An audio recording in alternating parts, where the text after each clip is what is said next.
உன் கருங்கூந்தல் குழலாகத்தான் எண்ணம் தோன்றும்.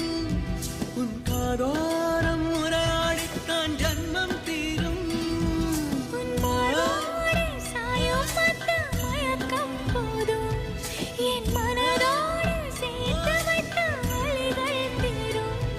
உன் காதல் ஒன்றை தவிர என் கையில் ஒன்றும் இல்லை, அதை தாண்டி ஒன்றும் இல்லை. பெண்ணே பெண்ணே, நீ இல்லை என்றால் என்ன?